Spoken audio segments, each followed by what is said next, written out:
적극적 사고방식이라고 하는 책을 쓴 유명한 노만 필 박사 많이 들어보셨을 겁니다. 오래전에 유명한 책입니다. 이 노만 필 박사가 열차를 타고 여행을 하고 있었습니다. 맞은편에는 어느 중년 부부가 앉아 있었는데 그 부부 중에 부인 되는 분이 계속해서 주변 환경에 대해 불평을 쏟아냅니다. 좌석이 불편하다, 시트가 지저분하다, 청소가 제대로 안 돼 있다, 승무원은 불친절하다, 계속 입만 열면 불평 계속 하고 있는 것입니다. 이때 부인의 불평을 듣고 있던 남편이 필 박사에게 인사를 하면서 자신을 소개했습니다. 저는 변호사이고요, 제 아내는 제조업자입니다. 이렇게 얘기하는 것입니다. 필 박사는 묻습니다. 궁금하지요? 그러면 아내 되는 분은 무엇을 제조하시는 분입니까? 이렇게 물었습니다. 그러자 남편이 웃으면서 이렇게 말했답니다. 예, 제 아내는 불평을 만들어내는 제조업자입니다. 이렇게 얘기했다는 것입니다. 하나님의 자녀들은 이 부인처럼 불평을 만드는 제조업자가 되어서는 안 됩니다. 우리는 감사를 만드는 사람들 되어야 합니다. 요즘 유행하는 것들 중에 마일리지 서비스, 항공기만 마일리지 서비스라고 표현하는 게 아니고 사실은 다 똑같은 건데, 마일리지 서비스라고 하는 것이 대유행하죠. 원래는 자기들 장사 속으로 하는 일들입니다. 처음에는 많이 줬다가 가면 갈수록 회사가 이문이 될 수 있도록 고객들에게 이문이 안 가도록 조금씩 깎아내는 전략들을 쓰긴 하지만 대부분 마일리지 서비스를 합니다. 은행 카드, 그렇죠? 주유소, 전화요금, 요새는 전화요금에도 있어요. 심지어 화장품 가게나 슈퍼마켓, 대형 슈퍼마켓은 말할 것도 없고, 일정 금액 이상을 사면 스티커를 주거나 카드를 발급해 주어서 일정 금액이 적립되면 특별 상품을 준다는 누적 보상제도, 그게 마일리지 서비스입니다. 이것이 큰 인기를 끌고 있죠. 특히 가정주부들은 이러한 마일리지 카드 하나씩 가지고 있지 않는 사람은 없을 겁니다. 아무리 부자여서 돈이 넉넉해도 이거 쓰죠. 요새 젊은이들은 이거 아주 꼼꼼하게 잘 챙겨서 쓴다고 하대요. 이 어려운 시대 살면서 젊은이들은 더 아주 민감하게 그것을 잘 활용하는 거예요. 어른들은 뭐 좀 신경 못 쓰는 부분까지도 우리 청년들은 정확하게 체크해서 쓴다고 하더라고요. 그런데 여러분, 살면서 누적될수록 손해인 것들이 있습니다. 누적될수록 손해인 거 생각해 보십시오. 어떤 것들이 있을까? 스트레스, 그렇죠? 스트레스는 누적될수록 큰일 납니다. 스트레스, 과로, 미워하는 마음, 불평하는 거, 또 편견, 나쁜 습관, 과소비하는 어떤 그런 습관들, 이런 것들은요 누적될수록 손해입니다. 혹시 여러분에게 이런 것이 있다면 빨리 버려야 되는 것들이에요. 이런 것들. 반대로 누적될수록 좋은 것도 있습니다. 많이 웃으면 다른 사람들의 머릿속에 좋은 인상이 기억됩니다. 여러분 얼마나 많이 웃는가 생각해 보세요. 말씀드릴 때도 인상 쓰고 있으면 안 돼.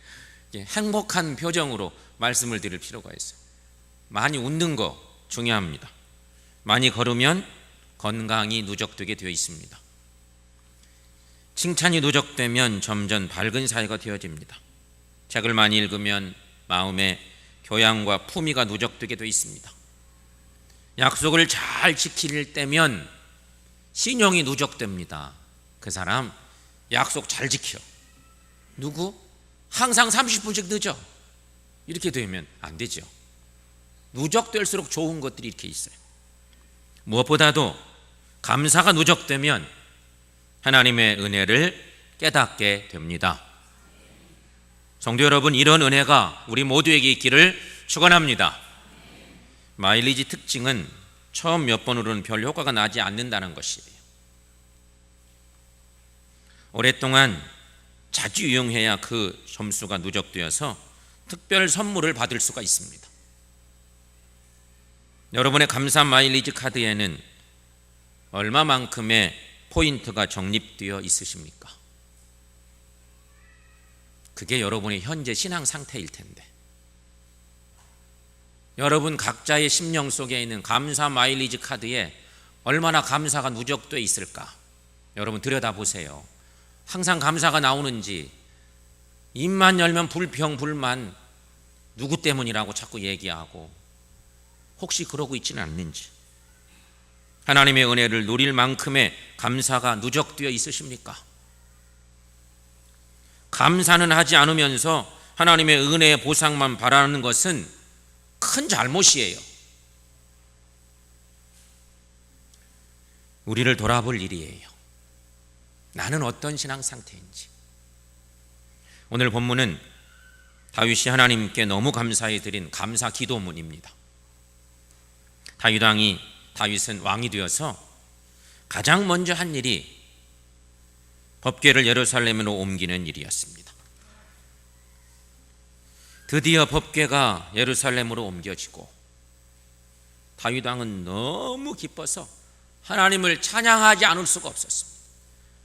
그렇게 고대하고 고대하던 언약궤 그 법궤를 예루살렘 성으로 옮겨왔으니 얼마나 감사한 일입니까? 전혀 아니었습니까? 여러분 한번 생각해 보십시오. 지금까지 지내온 나의 삶의 내용들이, 삶의 자취들이 하나님의 인도하심이었음을 믿습니다. 그런 고백이면 행복한 것이에요.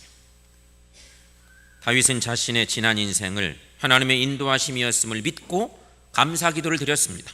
그래서 다윗은 말하기를 여호와 이스라엘 하나님을 영원부터 영원까지 성축할지로다, 이렇게 찬양하고 있습니다. 여러분, 다윗은 참 기막힌 인생을 살았습니다. 그의 삶이 우여곡절이 사실은 너무 많았어요. 처음부터 하나님이 딱 사랑하시고 택하시고 그냥 승승장구했던 인물이 아니었어요. 다윗은 어렸을 때는 목동으로 초라하게 살았습니다. 목동이었어요. 어느 날 생각지도 않은 때 하나님의 부름을 받습니다. 그리고 골리앗과 싸움에서 이기는 놀라운 은혜도 얻습니다. 하나님께서 은혜를 주신 거죠. 다윗이 얼마나 용맹해서 그 골리앗을 이겼겠어요. 하나님이 싸워주신 거죠. 하나님이 승리케 하신 거였어요. 그렇게 골리앗과의 싸움에서 이겼습니다. 그리고 너무 승승장구했어요. 막 백성들이 너무 좋아했어요. 그때부터 사울이 미워해요. 사울이 다윗을 미워하는 게 저놈 큰일 나겠구나, 내버려뒀다가. 그래서 결국은 사울이 자꾸 미워해서 어떻게 하면 다윗을 죽일까. 근데 하나님의 은혜로 다윗은 사울로부터도 구원을 받습니다. 죽을 고비를 너무 많이 넘기지만 그때만 하나님이 도우셔서 구원받습니다.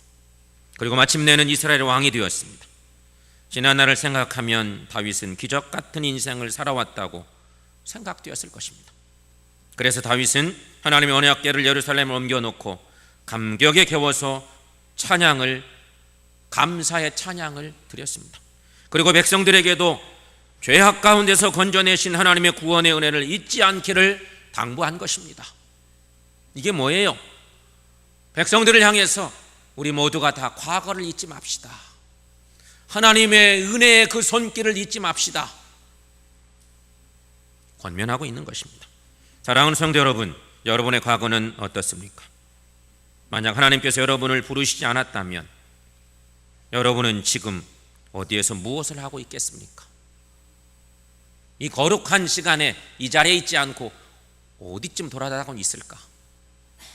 생각해 볼 수 있지 않습니까? 그리고 보면 나의 나 된 것은 오로지 하나님의 은혜입니다. 큰 소리로 한번 외쳐보겠습니다. 나의 나 된 것은 오로지 하나님의 은혜입니다. 믿습니까? 여러분의 고백대로 될 수 있기를 축원합니다. 그러므로 하나님의 은혜를 생각하면서 오직 감사를 드리는 우리 모두가 될 수 있기를 축원합니다. 두 번째, 현재의 은혜를 생각하는 감사합니다. 성도 여러분, 현재를 감사하십시다. 성가대만 아멘 하시는 것 같네.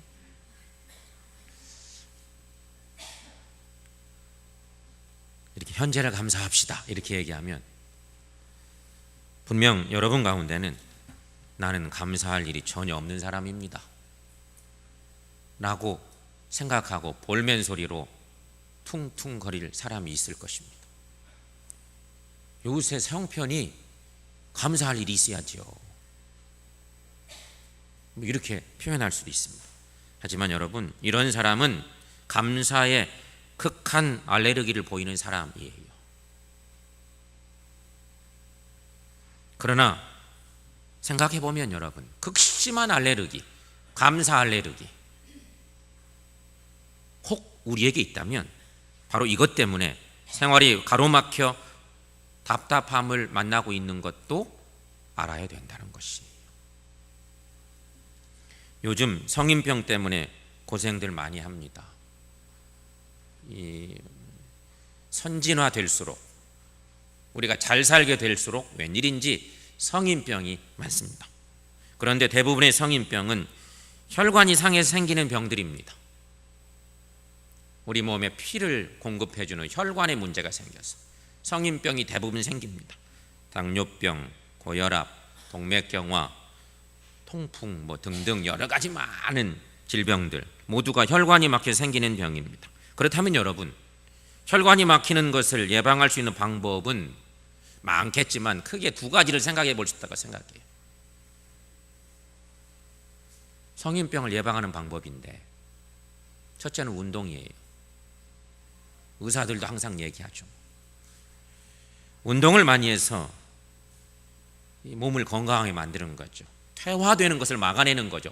솔직히 정확하게 말하면 몸이 자꾸 퇴화되어 가는데 퇴화를 붙드는 거예요. 늙어가는 것을 최대한 지연시키는, 운동에서 근육을 강화시켜서, 그게 하나의 방법입니다. 또 하나는 뇌를 활성화시키는 방법이랍니다. 인간의 모든 활동은 뇌의 통제를 받죠. 그런데 뇌를 활성화시키려면 플러스 발상을 해야 한답니다. 플러스 발상, 이게 감사의 발상이에요.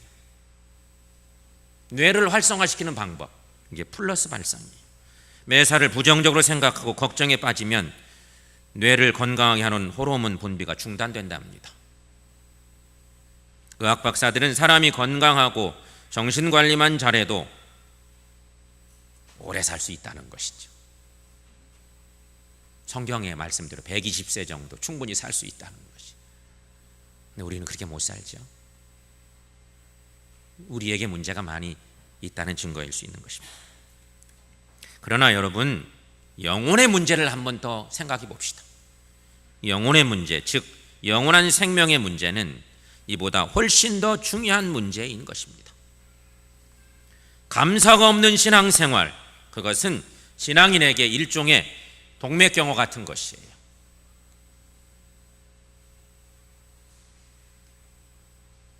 감사 없는 신앙인들은 영적으로 다 동맥경화 걸린 거예요. 성인병 걸린 거죠.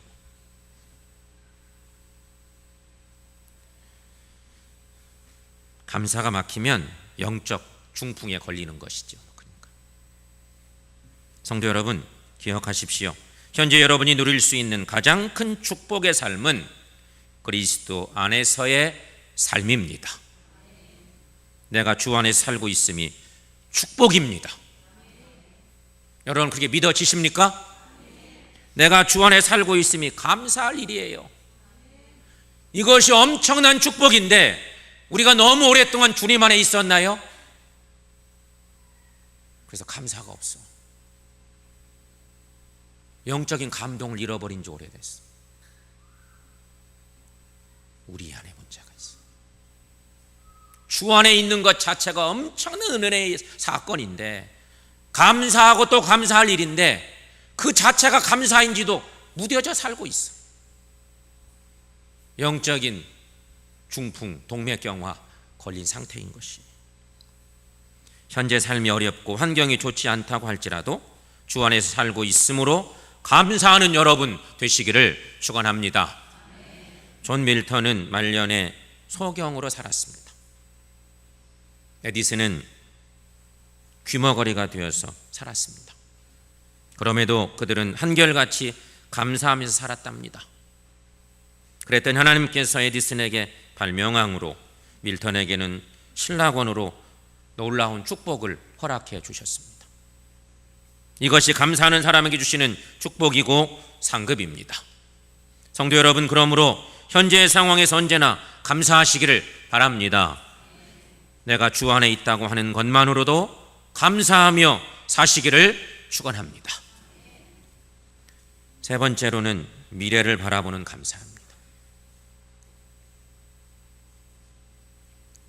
아메리카 신대륙의 꿈을 안고 떠났던 메이플라워에 탑승했던 사람 가운데 엘리자베스 합킨스라고 하는 자매가 있었는데, 그 자매가 본국에 있는 어머니에게 보낸 편지 가운데 이런 글들이 남아 있습니다.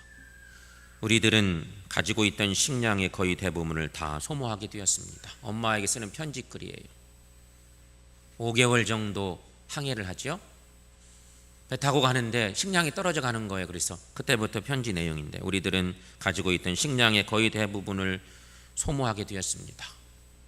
아직도 더 항해를 해야만 한다고 판단했던 지도자는 하루분의 비상 식량이라도 비축할 필요가 있다고 생각해서 모두에게 금식의 날을 선포하자고 제안했습니다.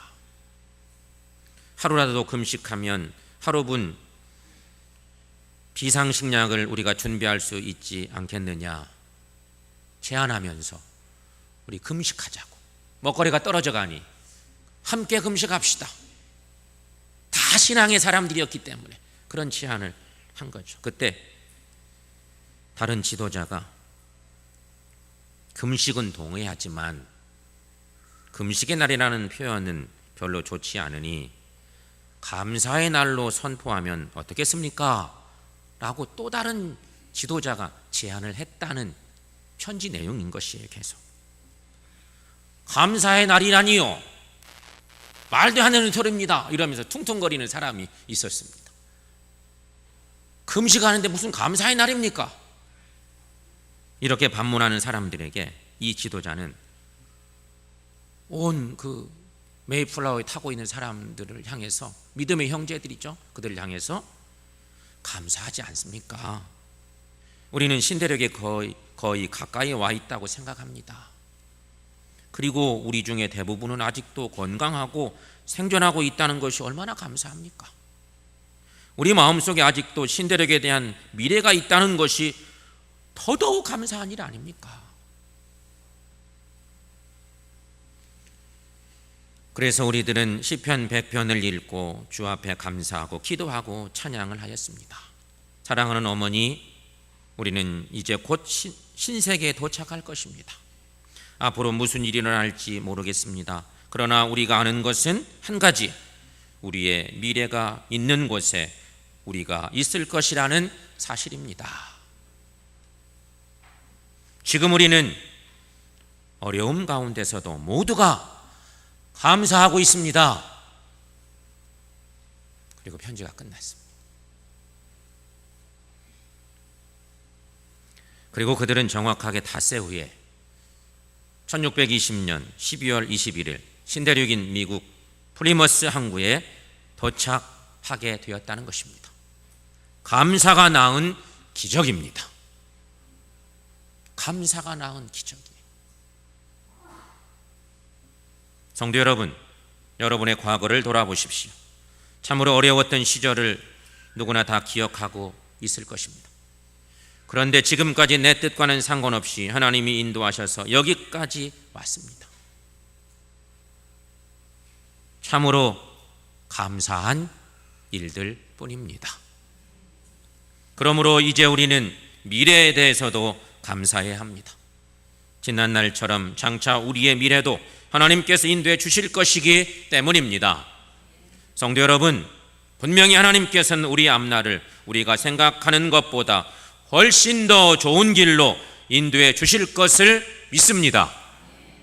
그러므로 선행적 감사를 하시길 바랍니다. 되어진 일 때문에만 드리는 후속적인 후행적인 감사가 아닌 되어질 일을 믿고 감사하는 선행적인 감사가 우리 삶 속에 반드시 필요합니다.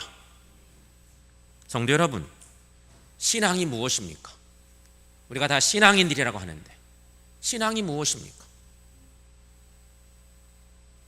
우리가 신앙인인데 신앙이 무엇냐고 물어보면 뭐라고 대답하겠습니까?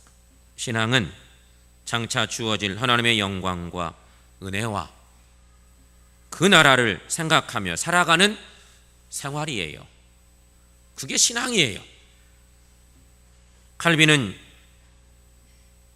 임종시 고통 속에서도 임종을 앞두면서 하나님 나라를 곧 가야 되는 그 고통 속에서도 이런 고백을 하면서 임종을 했다는 것입니다.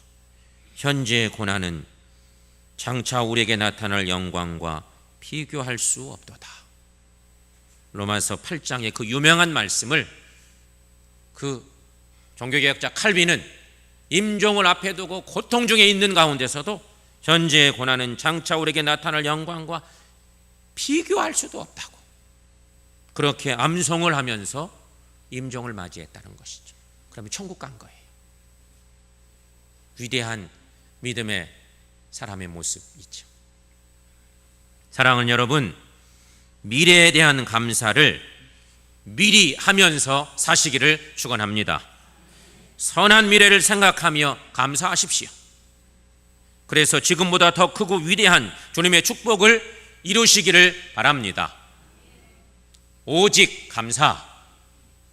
하나님의 자녀된 우리에게는 오직 감사로 축복된 삶을 열어가는 주의 자녀된 우리 모두가 다 될 수 있기를 주의 이름으로 간절히 축원합니다.